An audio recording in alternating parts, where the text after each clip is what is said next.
Here are the stories that we're tracking for you today. The Democrats have a deal with themselves for now. Democratic leadership announced on Tuesday evening that they had reached an agreement on a $3.5 trillion budget blueprint. The deal includes plans to pour money into addressing climate change and expanding Medicare, among a number of other party priorities that they plan to advance alongside a bipartisan infrastructure deal. Combined with the $600 billion in new spending from the infrastructure deal, the measure is intended to deliver on the $4 trillion economic proposal the president had put forward. The budget deal would pave the way for the party to push Democrats-only legislation through Congress using the reconciliation process, which shields it from the filibuster. The progressive wing of the Senate is giving the thumbs up to the measure, but the centrists are still TBD. President Biden meeting with the caucus on Wednesday to try to advance the proposal. We're going to get this done. We are getting this done.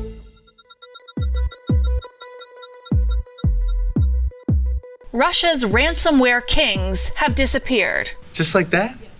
Just like that. The cybercrime gang REvil, which is responsible for 42% of all recent ransomware attacks, is just poof, gone. The unexplained exodus from the internet coming just one day before senior White House officials and Russia meet to discuss the global ransomware crisis. A few things could have happened here. One, it could be temporary. REvil could certainly wake up with a vengeance. Two, they could have chosen to retire for a less stressful lifestyle, living comfortably off of millions in ransom payments. Three, the US or its allies may have successfully taken the group offline. Or four, the Russian government, under international scrutiny, may have forced them to shut down. It's kind of like Clue. I've got it.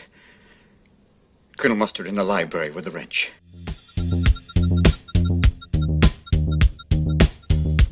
Milestone of the day. Senator Chuck Schumer of New York is putting his weight as majority leader behind a growing movement to unwind the decades-old war on drugs. Schumer proposing legislation to decriminalize marijuana at the federal level. The Cannabis Administration and Opportunity Act would remove marijuana from the Controlled Substances Act and begin regulating and taxing it. The proposal would also try to recompensate communities of color and the poor for the damage caused by years of a restrictive federal drug policy. Schumer wrote the bill with Democratic Senators Cory Booker of New Jersey and Ron Wyden of Oregon.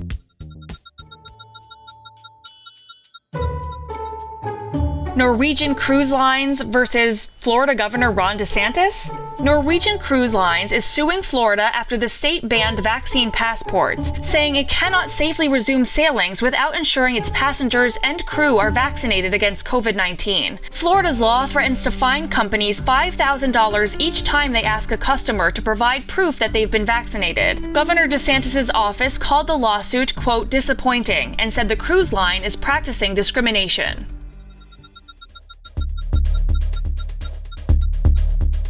An update on Free Britney. In the 3 weeks since Britney Spears' powerful testimony regarding her, quote, abusive conservatorship controlled by her father, Jamie Spears, there have been many subsequent legal filings in the case and growing outcries for support for the pop star. At the hearing last month, Spears said she wanted to be able to hire her own attorney to advocate on her behalf. Spears said she had been forced to take lithium and did not have control over her reproductive rights. In a court hearing on Wednesday, the judge granting the singer's request for new counsel.